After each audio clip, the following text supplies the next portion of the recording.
All right, I'm going to call the meeting to order. Please rise and join me with the Pledge of Allegiance.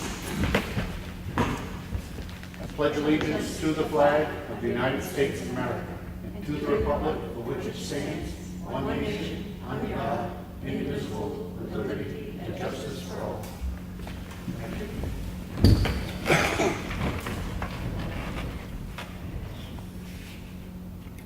Roll call. Sam Martin? Here.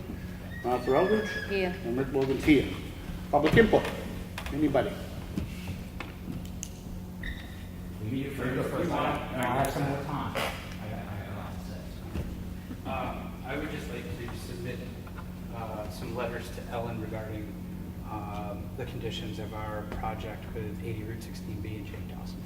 Okay. For Select Board, Steve already got one. I just handed one to him. Okay. Selectmen, Planning Board, Zoning Board. Okay. Already printed and stamped. Thank you. Ed?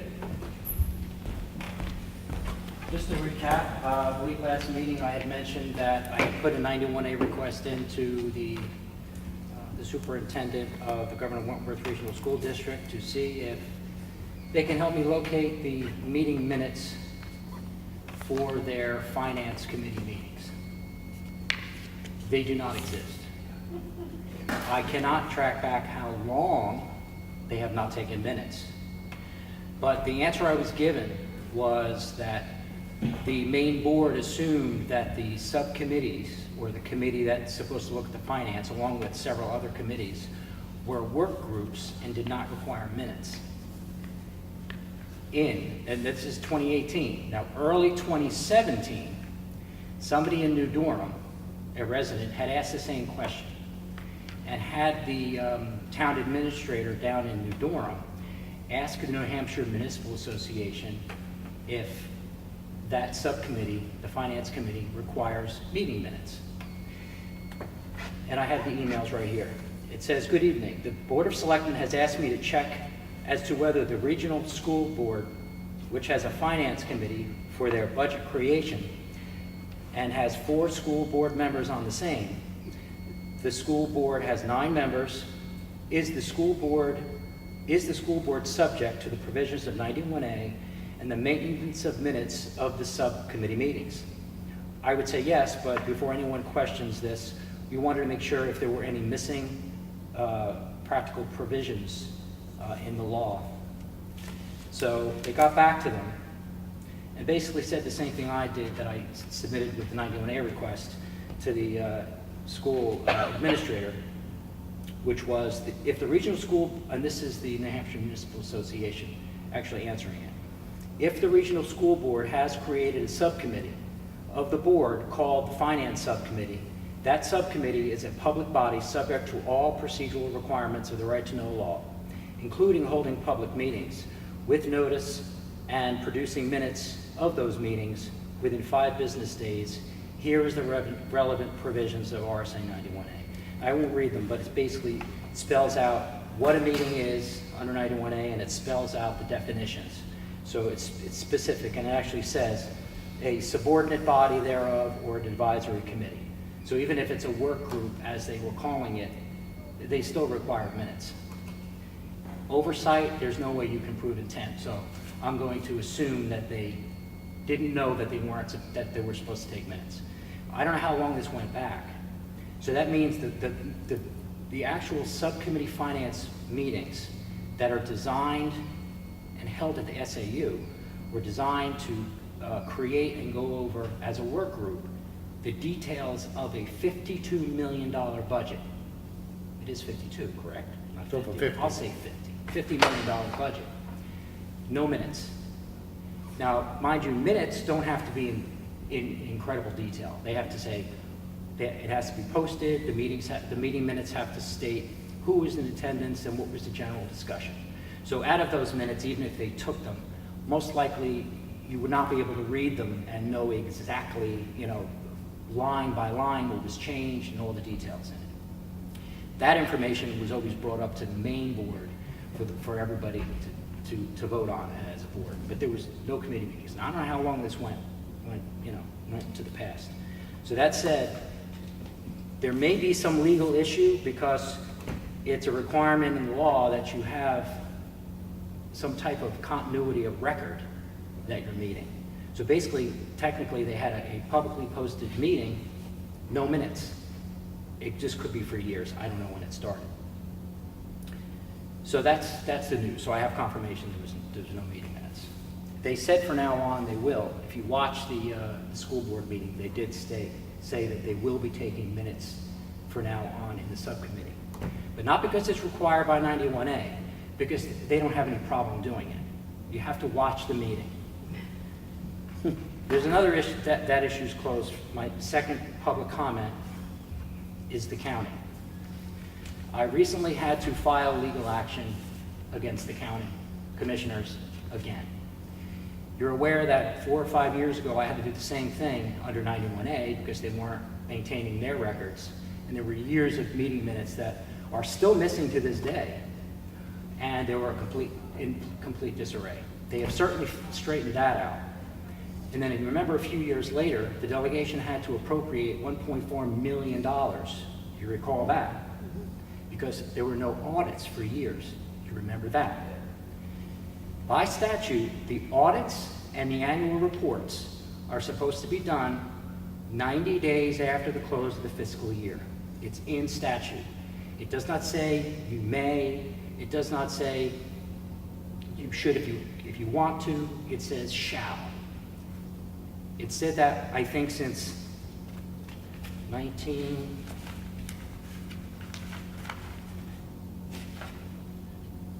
a very long time ago. It's been in statute, and the actual fiscal year closes in December 31st, 2017. So they have 90 days after that point to issue that audit. The audit is still not done. To this day, it's still not done.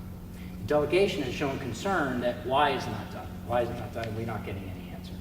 So that's one complaint that's filed with the court. The second complaint is the annual reports. You have a town annual report that statutorily you have to have in by a certain time. You compile your reports from all your departments. The same thing has to happen up at the county. And what has to happen up at the county is the management letter to the auditor, the auditor's letter, and that audit must be put in the annual report. Well, of course, that's not done either. And they have 6 months after the close of the fiscal year to get that done, and that's not done. So I filed a complaint. Now, I'd like you to know that if you file with the court, it costs $260, just so you know, if you ever wanted to do that. So those are my two major things. I have to bring they were served on Wednesday, the county commissioners, so they're gonna have to answer why they're late, why it's happening. Don't know what's gonna happen, but that's it. So, no meeting minutes for the school board finance committee. They happen, there's 4 of them that occur every about November. So I will be at least audio recording those meetings so we have a detailed explanation. And I'm hoping that the work group I would prefer that one budget committee member from each town be in that finance committee meeting to actually hear what's going on. Because I think it seems like if we can't move to immediately have an elected budget committee, having budget committee members looking out for the town's interests in that meeting would be a good idea. That's what. Aren't there, correct me if I'm wrong, and I think you already gave me that there are just 3, are there just 3 finance committee meetings set? Yes, they're posted as we speak. And there's just 3 meetings? There's 3 meetings as a work group at SAU 49. Yeah. Then they bring it to the main board. Yeah. Then I believe there's 1 more as a public hearing, and then next it goes to deliberative session. Which brings me back to my concern from the get-go. Even though they have a finance committee, we have a budget committee that meets for 3 months? Weeks and weeks. Weeks and weeks, in order to adequately review a $6 million budget. I can't even fathom that the budget review, which is done on $50 million, could be accomplished in 3 meetings. I can't even fathom that it could be accomplished in 10 meetings. which brings me back to where, and I hope this joint meeting, something will come out of it, whether or not the school district will willingly establish a budget committee, I don't know. Or whether or not we can put it on the warrant by petition? Those are all things that are gonna have to be answered, I guess, but as we get closer to those deadlines. But there's no way that they are able, with a 4-member finance committee, to adequately review a $50 million budget in 3 meetings. I mean, that just that doesn't pass the giggle test.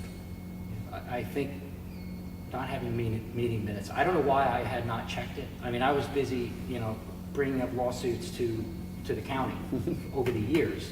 For some reason, and in fact, that I thought there were more people involved in the local school district. I've only been here for 7 years, so I assumed people were involved with it. And I did not think of checking the meeting minutes. But it just seems like whatever political subdivision you look into, you always find more and more. But that's what I guess that's what I'm here for. And I really have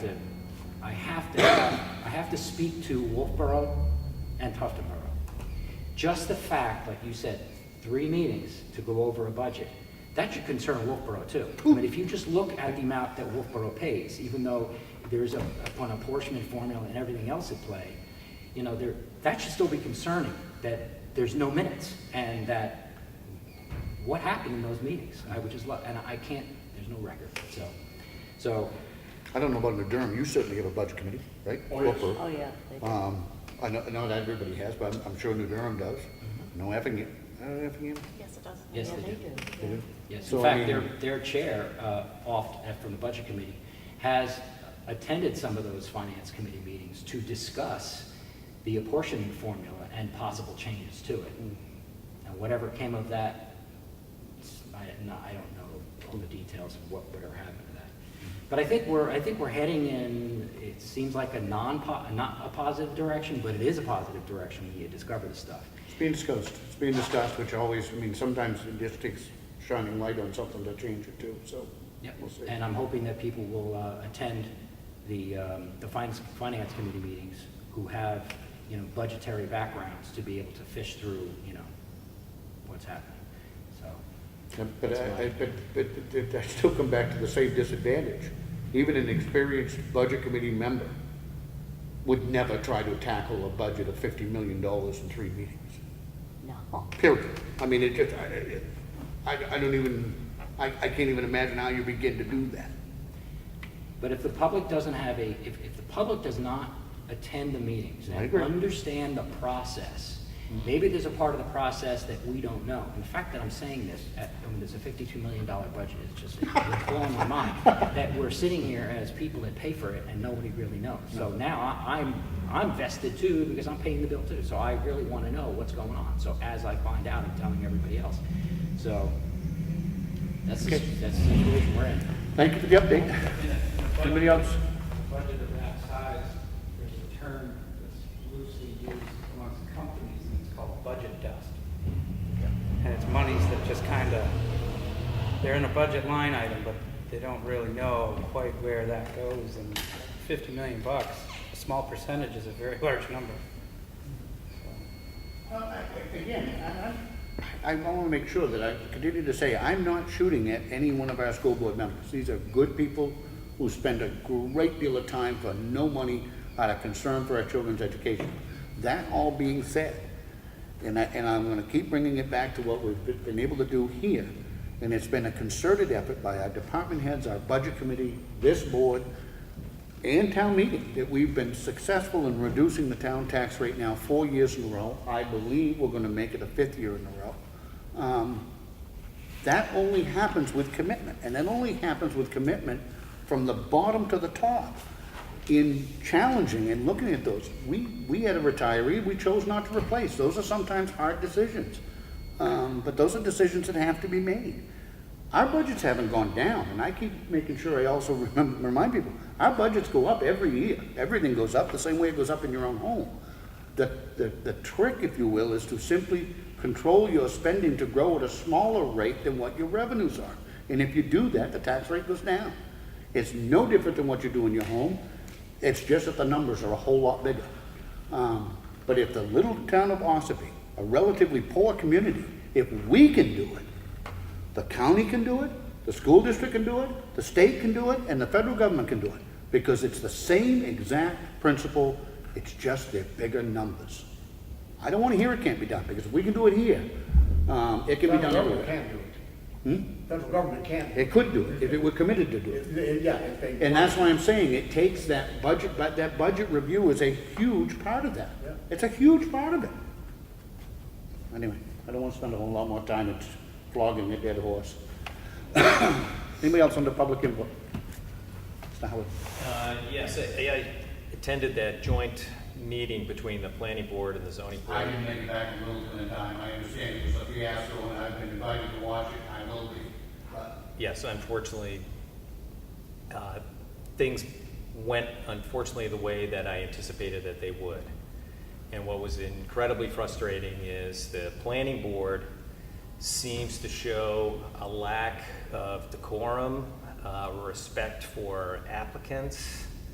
One member in particular like that. I'm gonna write a letter to the planning board, and I'm gonna ask that they censure him, because I thought his behavior was well outside what is acceptable behavior. And until they get control over their emotions, I think they're gonna have difficulty operating as an efficient entity. I don't know if it's appropriate after the selectmen review the video and observe the same behavior as if they express concern to the planning board also, that the planning board needs to take their positions more professionally. They don't seem to follow the handbook. The state puts out a handbook for these planning boards, and there's several pages where they talk about how the board should try to operate. And it keeps hammering home the thing about being professional and being courteous and being respectful and knowing the rules, knowing the regulations. They were jumping all over the place.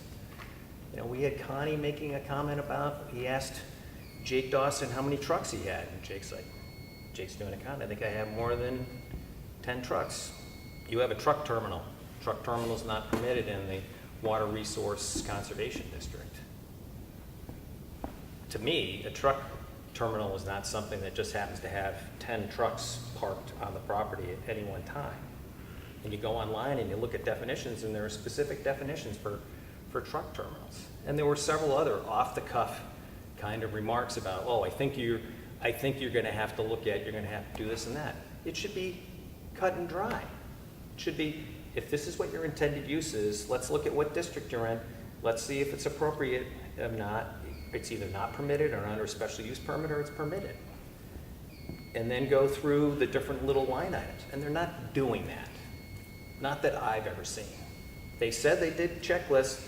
I expressed my frustration directly to them. And they did exactly everything that they denied that they ever do after I completed my statement, which was hysterical. And that's why I love the fact that we have video, because anybody that takes the time to watch that will clearly see the people who made the comments about, oh, that's not how we do things. That's exactly how they do things.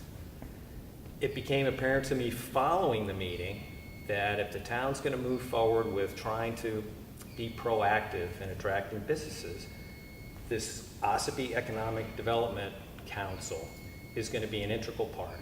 And I think that they're going to have to serve as maybe that first contact or liaison in helping existing businesses and potential future businesses into the process, and then maybe help shepherd them through the process to try to smooth things out.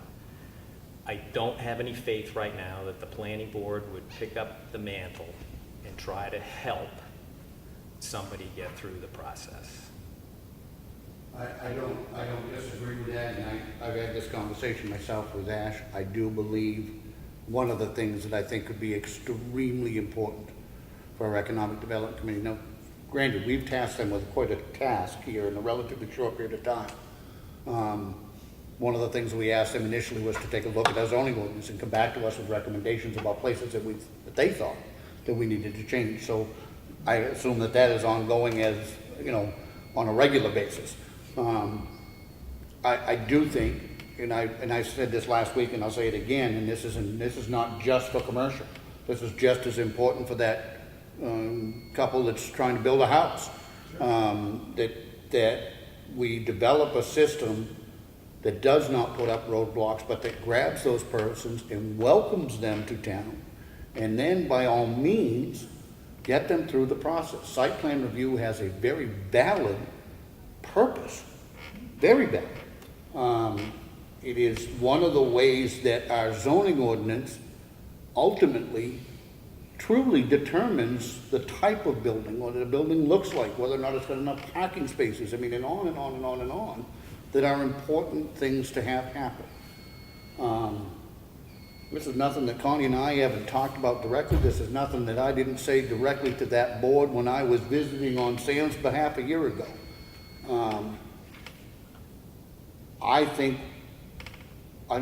I know that many of the professional developers that walk out of their meeting have got to be scratching their head going, what the hell was that? The conduct by some of the members in their lack of decorum is putting it mildly. It's embarrassing. They are an independently elected board. They do not work for us. Earlier today in work session, we met with our building inspector over some of these exact same topics. There is a certain amount that we control and there's a certain amount that we don't. I don't know ultimately what the answer is, other than people have got to get involved. They've got to get involved. Correct, and I think in terms of some of the things, the selectmen working in direct counsel with the economic development and even having the conversations with the planning board and the code enforcement officer. So everyone understands what the overall objective is. And then everyone provides input as to how do we best accomplish what we're trying to do, with everyone hopefully having their viewpoint because of what's within their purview. And we come up with some type of structure to try to make things work better than they are. I think we have to take some introspection and look at what's currently happening is not working. So what can we do to try to make some of the changes that are going to be needed to hopefully make a good faith attempt at putting something in place like that we can ultimately be happy with that protects the town and enforces the regulations as they're written, and it doesn't place any undue hardship or burden on these potential applicants. And I didn't cut you off. We did just discuss upstairs in our work session, and we will be crafting a letter from the Board of Selectmen to the Planning Board, raising maybe some of the points that you brought up and maybe some others, but we are not unaware of it. And I think people's first stop should be Steve. He is we are the enforcers of the zoning ordinance as a selectman, but Steve is our representative for the zoning ordinance. And when Steve puts something down that they're denied for a reason, a number for the zoning ordinance, and he gives it to the applicant, and it goes through to Laura to be put through to the planning board or the zoning board, and then they get there and the applicant has a totally different number on their application or on their paperwork, that doesn't work. You can't circumvent the system like that. Steve knows what he's doing. We support him 100%. That's where everybody should start. There needs to be that start, Right. but then there also needs to be that degree of communication between not just we're point picking on the planning board, but the same issues arise on the zoning board as well. The idea being that somehow we've got to, I don't know if I like the word soften, but streamline the process so that somebody walks in here, doesn't turn around and walk out feeling like we don't want them here. And I don't care if we're talking about somebody that wants to build a home or a business. Obviously, we'd rather have more businesses than homes for the economic side of it, but we need to develop a system where people feel like they're welcomed. By all means, if they have to do something to comply with the ordinance, that's what they have to do. Those rules, one of the things that drove me crazy for years and years, and we all can point to examples of it, where there was selective enforcement, and certain people had to abide by them and others didn't. That doesn't wash with me. That doesn't wash with me at all. If the rule is wrong, then let's change the rule. But if it is the rule, then everybody has to live by it, period. Anybody else have anything? I have to speak to all of that. As far as the EDC goes, you couldn't have said it better. We've been tasked with a big job. Ultimately, our goal is to make Ossipee better. It's a 5 or 6 member board, so our opinions are of 5 or 6 people, but we're always doing these Envision nights and things. Another one is coming next month, and we want the opinions of everyone. What does everyone want? We can be that voice and stand in our soapbox and try to help the community voice their concerns and their wants and needs. So look for that coming very soon. The thing for me regarding that joint meeting, I guess if I'm going to do anything, I'm going to do it big and in front of 2 boards and a select woman. That was pretty intense, a couple of hours, and I think what that board needs, and this is no knock on Connie. Connie is an extreme asset to our town because of the knowledge base that he has. I don't believe anything's done with pinpoint poor intent, but I think that board just generally needs solid leadership. There was an argument going on, and he quickly wrapped the gavel and he quieted the group. But if I were to bring a client in there, and I've seen this with other engineers, I'm not an engineer, but other professionals, especially someone who doesn't know the rules. There's nowhere does it ever say, and I know the implication is towards me, does it say you put the denial number on your application anywhere? First time ever doing that, and that happened. I'm only guessing, same as implying that was me. That's a good example, though, of how not easy it is without spending $5,000 to $7,000 to get a professional who's done it and stood in front of those boards many times over.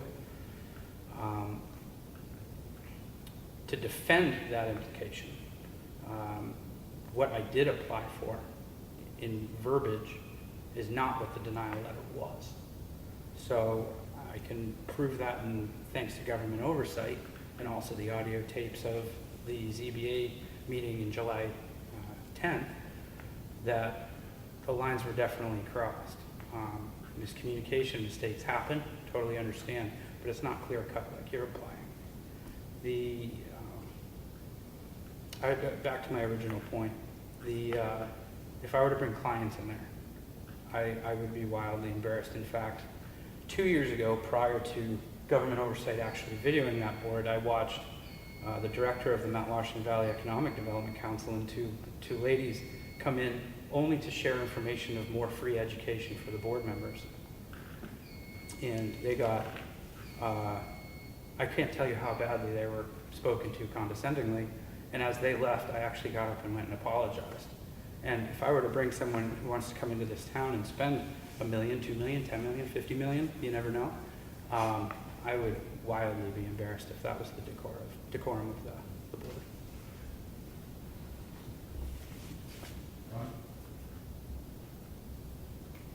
Number one, every as a selectman, sent a letter to Ted Coyle. Okay, I didn't understand. Ted Coyle, Have the selectmen sent a letter to technical? welcome him. We have not yet. We will be. I was on our list. As far as that joint meeting went, Ash came in with something, 34, whatever it was, right, Ash? That's what Steve did. And as the meeting went on, I questioned him. And I asked, what are you gonna do, have storage? No, I want another office. That isn't what the variance was for. Yes, it was. The application that I got denied for was for a landscape company, a rental unit to be used for a landscape company. Where it said warehouse storage. I didn't write that. storage.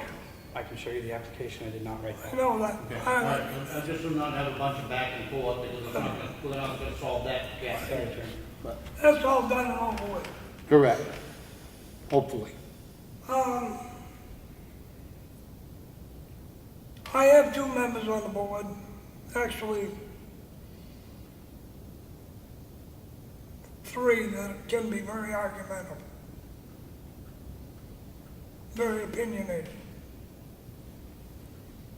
I try to keep them under control, I can't do it all the time. And it hurts our board.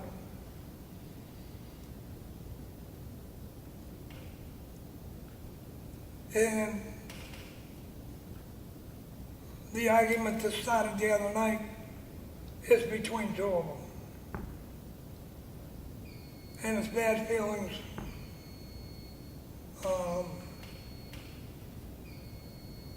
Because one resigned a position in order to get on the board.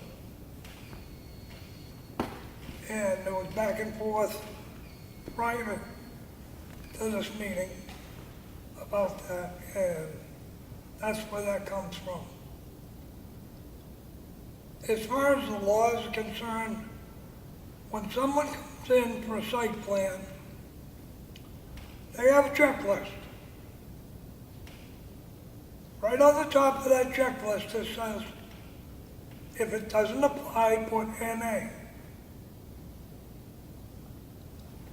When you go through that checklist, there's blanks. It's not checked, there's no NA. One of the cases that we had, somebody lived on a town road. It's a state road. Do you have your driveway permit, which is required? Fran has to do it on a town road. State has to do it on a state road. Jake found out when he went to ask about his, they never gave anybody him one. So he's got two driveways there. This is the kind of information that we need in order to make the determinations. If the application is not complete,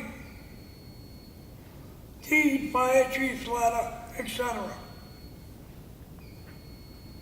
the board is sitting there without any way to make a determination of what the fire chief wants. So it's not just us. I'm not suggesting that it's just you, Connie, but there are some things that can be done. Using Wait your, a okay. minute. You have, we just went through site plan approvals, subdivisions, travel permits, etc. All were rewritten. All are available. I don't know whether Sam has them online, but the procedures are right there. And the person that knows them the best is Laura.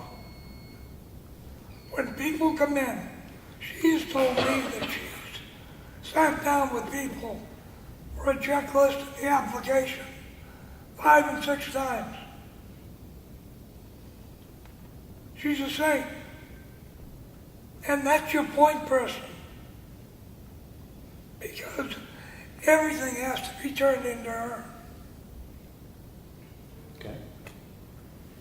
But using the example that you just gave, let's say they don't have a driveway permit, just as an example. Correct. You can issue a conditional approval conditioned upon them getting the driveway permit. We do. Listen, I don't want to get into skinning cats here as far as the individual cases. I would hope, and I might suggest, and you're an elected member, you're an elected planning board, I think I would start the next half hour of my meeting and have them watch the way that they portray themselves on that camera. Because it is sad. Now, I'm going to be a little pointed with you because you are the chairman. When I visited there before, there are things that you can do to run that meeting. There are repercussions that you can cause when those other members get out of line, but you yourself have to stay in line in order to be able to do that. I understand that. There are things on that agenda. You as chairman, me as chairman here, the only inherent power I've got is that I set the agenda and I run the meeting. Period. Other than that, I get one vote, just like David. You can change that agenda so that people don't have to sit there and listen to 2.5 hours of BS to simply walk into that board and ask a question. You can change that with the stroke of a pen today, just like we did a year ago when we didn't used to do these public inputs at the beginning. It was a suggestion made to us and I thought it was a great idea. We implemented it. You can change that today when you issue the next agenda. These meetings, which start off maybe okay, and then degrade into something that is, it's not even funny, end up going 2.5 hours conducting business. I told you the last time I was there. That meeting, we took 2.5 hours to conduct business, which was easily could have been done in an hour. I don't know if some of your members don't have a life, but I can guarantee you that everybody else that goes to that meeting, they do. Connie, I don't envy you. And I said earlier, trying to bring this planning board into some sort of compliance would probably be like trying to baptize cats. But it has to be done. The image that we're projecting to that person walking in here today, tomorrow, next week, 2 weeks from now, is horrid. I'm going to give you an example. A gentleman came in, he wanted to bring in a circus 3 or 4 times a year. When he got through with that, when we told him about the outdoor event, ordinance, etc.,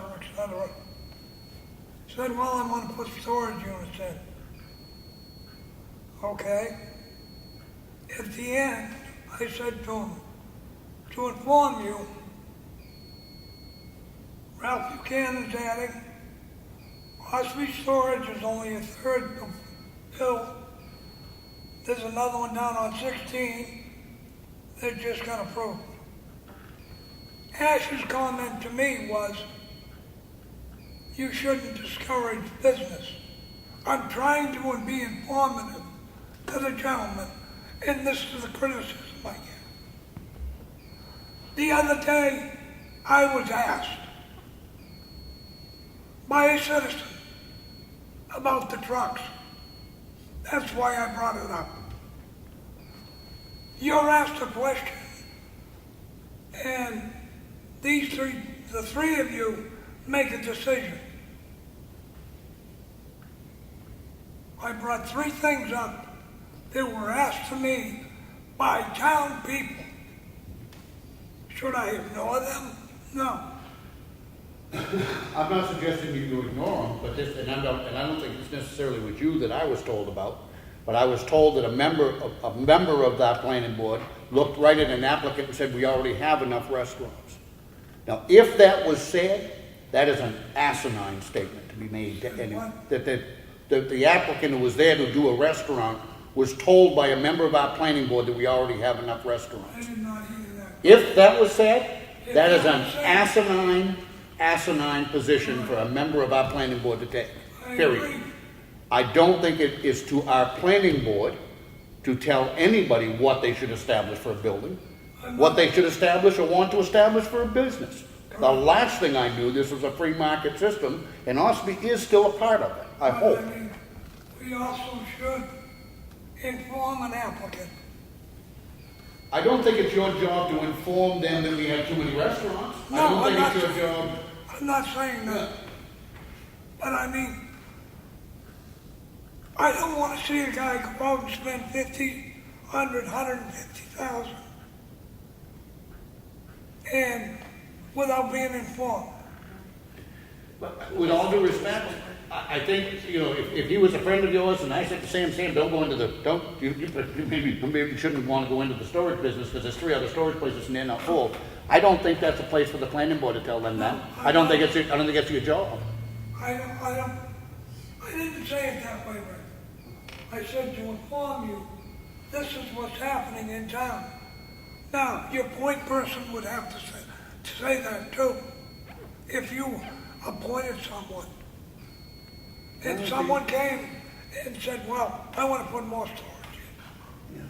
Do we actually want more storage in town? I don't know. But That person's prerogative. that's correct. And when I make a decision, business decision, I want to be informed as much as I can. But you're projecting your personal opinion onto a board. I didn't, this wasn't a personal, it was not a personal opinion. It was information. And you asked that, because I said, your information. Okay, so if you said that to me, I would go to anybody that I knew that was coming to Ossipee to do business. Ossipee doesn't want business. That's how I would take I that. don't, I realize that, but that's how if I were a business person and you told me that, I would just tell the next business person, you need to go to another town because they're not business friendly. They don't want business. no, I mean, And who's to say that they haven't developed a better mousetrap? Right. You know, that's the other part of it. Who's to say that they haven't developed a business plan that says, you know something, I know they're not, that they're half full, but I've got a business plan that I'm gonna be successful with. That's on them. I understand. That's- He turned around, and his comment back to me was, well, mine are cheaper. This is because they're portable. I'm more concerned, again, not to try to dissect individual cases, I'm more concerned with the culture of that meeting, and the message that we're sending. I think you can agree, you just said, when it degrades into arguments on the board, It shouldn't be. it just absolutely, it not only shouldn't be, it can't be. It can't be. And- And it may be like baptizing cats, but you are the chairman. The same way if this meeting was deteriorated into a shouting match every other week, somebody would be looking at me telling me to do my job. And to be perfectly blunt, I'm looking at you, telling you to do your job, because you're the only one that can do it. We can't do it for you. And before they got 5 words apiece, they were stopped. I mean, But Connie, I sat on that board for a year, yeah, and so many people on that board said, in my personal opinion. And when you sit on that board, on the other side of that table, you don't have a personal opinion. You have laws for the town, you have zoning, you have state laws, and you have federal laws to abide by. Your personal opinion should not come into that decision. were you at the meeting? Yes, you were. I put every one of our books, regulations, state laws, etc., right on the table. You can ask Ed. I read a letter. And I said, when you come through that door, your opinion's on the other side. Correct. Your law's right there. I think they need a few more reminders, because you No, I'll do continually it. hear it, in my personal opinion. In September, I'll do it. I'm not gonna be here. The next meeting, I'll be out of town. I've said it multiple times when I was in the meetings. You have something you wanted to add, Martha? No. Okay. I don't. I'm sorry, I thought you started to No, speak before and I cut you off. I cut you off, I'm sorry. Greg, we're gonna move this along here No, what I'm hoping is, the dialogue that's happening now is I'm hoping that this is a starting point for us to move forward from. You're trying to baptize the guy? No, but I'm just saying, but the reality is there is one mechanism that is available to Connie, as it is with anybody in these other available boards, is you can censure the person, so it's a public reprimand. It doesn't carry any kind of legal weight or anything else, but it becomes a part of the record for that person. You go farther than that, because if they're disrupting the meeting and not abiding the rules, then you have to leave. Yeah, but Then you force it. And I've already had one member threaten me that if you call the cops, I'll sue you. You are indemnified by the town of Ossipee by our insurance carrier so long as you are acting within the scope of your duties. So, And I, let one of the employees walk to that door and tell me they're gonna sue me and see how far that gets them. Okay? I I mean, mean, it didn't get them anywhere, but no. Anything else under public input before we move along? One last thing. Sure. real quick. Tomorrow night, the Economic Development Council is doing a presentation at the Zoning Board of Adjustment meeting at 7 p.m. We'll start shortly after that. Okay. Anything else under public input before we tackle the red folder? If not, let's move on. We have the minutes of the Selectmen's meeting which occurred on Monday, August 6th. I make a motion we accept them as printed. Second. All in favor? Aye.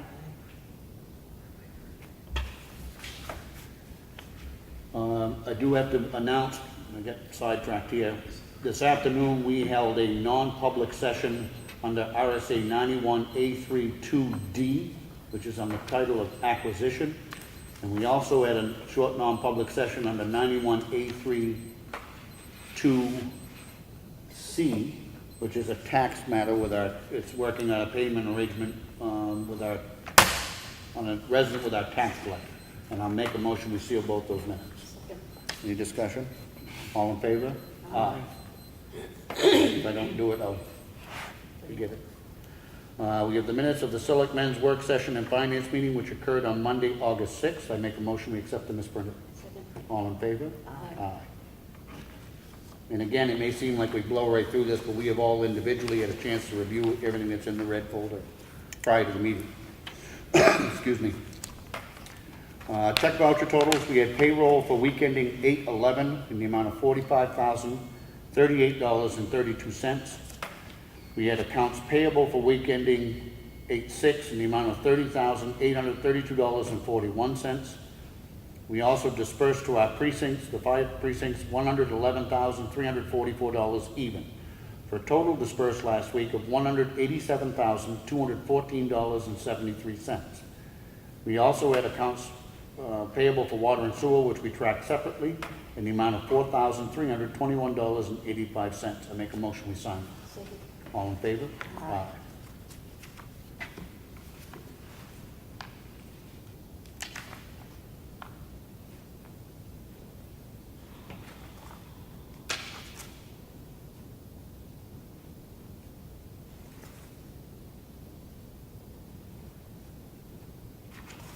I wonder why I developed a scribble for a signature.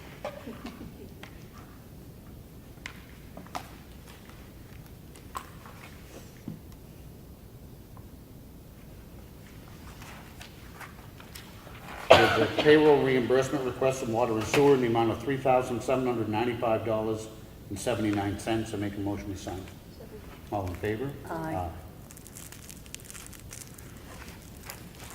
We have the Highway Department work log, which is here in the folder if anybody would like to look at it.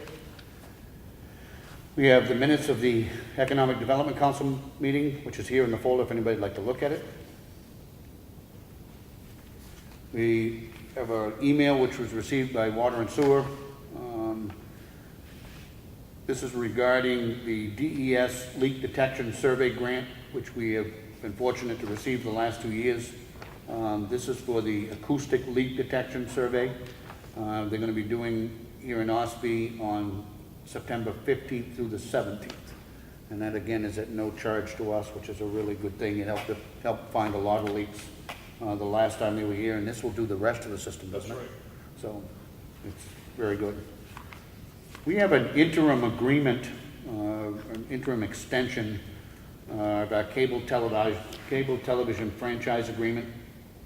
Our current extension expires Friday at midnight. So this is the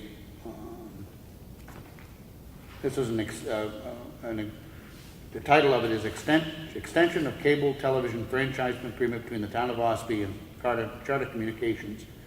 And it's for up to 1 year, up to August 17th, 2019, or until such time as the franchise is renewed for a longer term, whichever occurs sooner. We are still in the middle of renegotiating that franchise agreement to try to bring the service to the rest of the town, roads in town that don't currently have it. I make a motion that we sign this extension. Second. Any discussion? No. All in favor? Aye. Sorry. Work. We have a notice of intent to cut wood. This is map 70, lot 2. It's on Ryfield Road. It's a 60-acre parcel.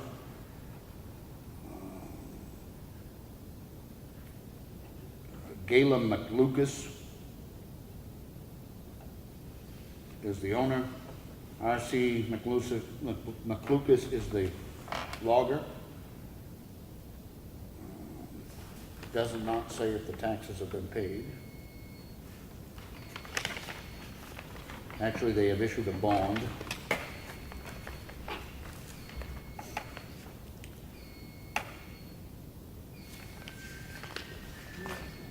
I don't see a bond. It says that they're going to issue a bond. I believe there was, I think Sue processed it this afternoon. Okay. That's why it came in late. All right, with the condition that the bond has been executed, I make a motion we approve it. Second. All in favor? Aye. Does it say in the lower left-hand box? It does. It says that it was $52.90 on August 13th, so. It's been posted.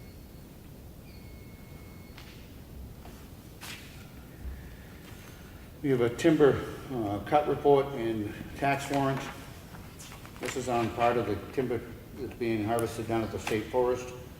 This is a report of timber cut and a tax warrant for the tax collector to collect $23,565.54. I make a motion to sign it. Second. All in favor? Aye.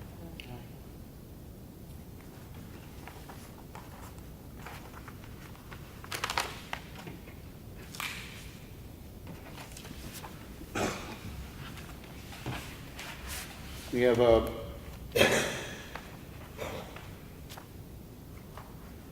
New Hampshire Department of Agriculture. It's a special permit. It's a copy of the special permit which has been issued for our 2018 application for a special permit on behalf of the town of Ossipee to apply pesticides on up to 31.5 acres of Lake Ossipee and associated waters for the control of variable water milfoil. This is just a copy which is here for our information, and it's open to anybody to see that would like to.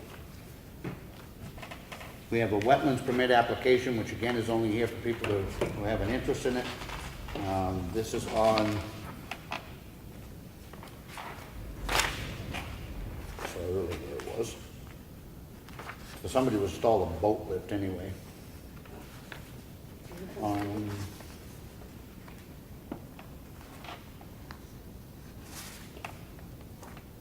I think it's off Ridge Road. Yeah, it's off Ridge Road. It's here in the folder if anybody'd like to look at it. We have a notice of an informational meeting, which we're having done here. This is on the sidewalk project on Main Street, which is going to be Monday, August 20th, next Monday night at 6 p.m. after our regular meeting. This is a copy of the letter which is going out to the stakeholders, people who are abutters, so that we can bring them up to speed on where we are with the sidewalk project. What time? Sorry, what time? 6 o'clock on the 20th, right here in the gym. We have a copy of a check we received from Planet Aid in the amount of $94.75. We have a notice of decision from the planning board. This is on case number 18-1-BLA. It's Look East LLC and Bumbaka LLC. And they were granted a boundary line adjustment. It's here in the folder if anybody'd like to look at it. Sorry. There's a notice of a decision. This is from the planning board. This is case number 18-1-BLA. It's the same thing. The third one is on case number 18-5-SPRA. This is a Don Goodrich, care of Kim Cumberland, 674 Route 16. They were granted a site plan review amendment to open a coffee and ice cream shop. We have a notice of decision from the planning board. This is case number 18-8-B, John Dawson. This had to do, I guess, with their special meeting. Per the ZBA voted on decision. I don't know what it means. It's their notice of decision, but it doesn't appear that a decision was made. It's got to be re-noticed. Does that make sense? No, the zoning board are asking to, suggested me to withdraw because a variance was not made, Okay. So they're going to reapply for variance and a different ordinance denial. if needed. Okay. It's here in the folder if anybody likes to look at it. We have a thank you card. This is from the Board of Directors of the Health Trust. We're continuing to use them for our health insurance. It's nice to get a card, but we pay them dearly. We have the consent calendar, which is here from the Executive Council, different things throughout the state. It's here if you'd like to look at it. We are in receipt of a letter, which we were just copied on because we're a part of that multi-town agreement from the town of Tamworth with communication that they are having with Care Plus Ambulance Service. It's here in the folder if anybody'd like to look at it. We have under water and sewer, an abatement application. They're looking for an abatement of $630, and it says 2 septic hauler slips were charged to Lakes Region Septic Solutions that should have been charged to DJ Septic. A new warrant to offset the abatement will be issued. With that explanation, I make a motion we approve it. All in favor? Aye. And we have a water and sewer warrant to allow the tax collector to collect that same $630 that we just abated from somebody else. I make a motion we approve it. All in favor? Aye. We have a second water and sewer warrant to authorize the tax collector to collect $197.69. I make a motion we sign it. All in favor? Aye.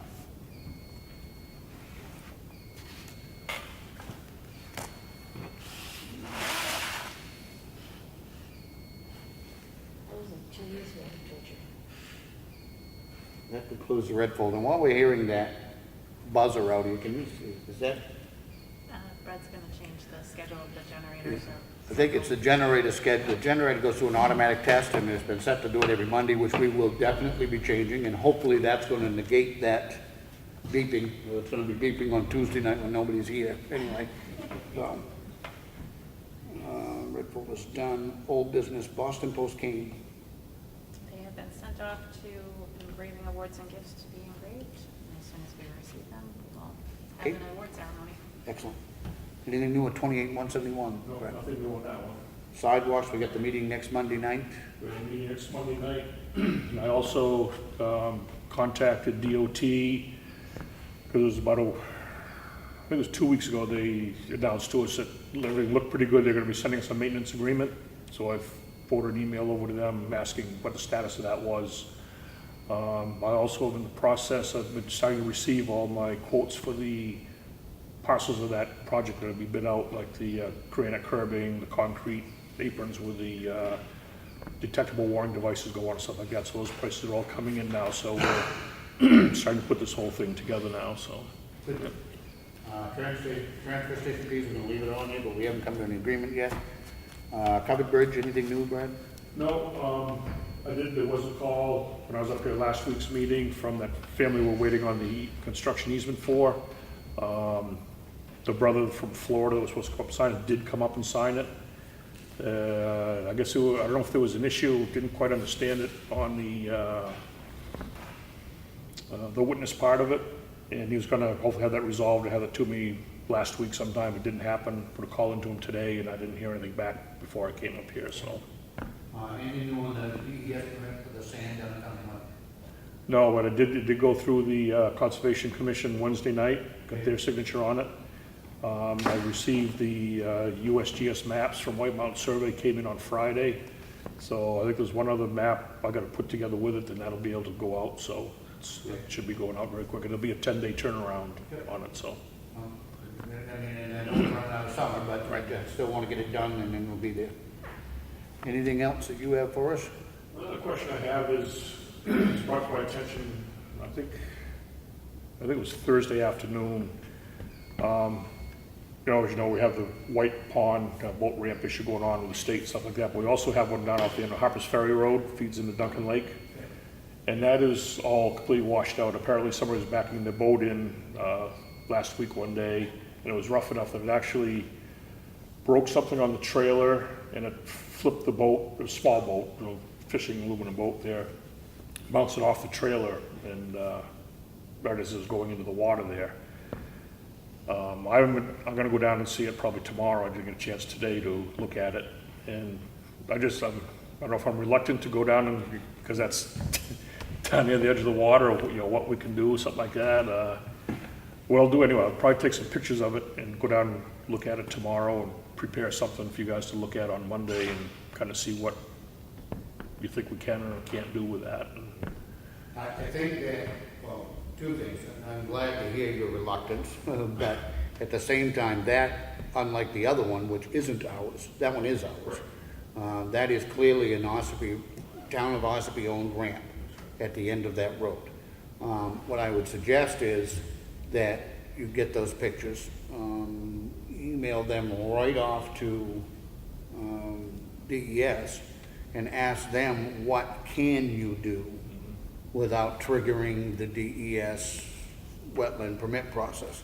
If we have to go through that process ultimately to rebuild that ramp, then that's a story for another day. But if it isn't at this point passable, safely passable, see if there's something you think that we can do on a temporary basis, but please get the, from DES before you do it, or else we'll be back in the hot seat again. Yeah, that was my reluctance on it, so. So, yeah, but take a look at it, because, I mean, we can't have somebody get hurt either. So, that one, unlike the other one, which isn't ours, this one is ours.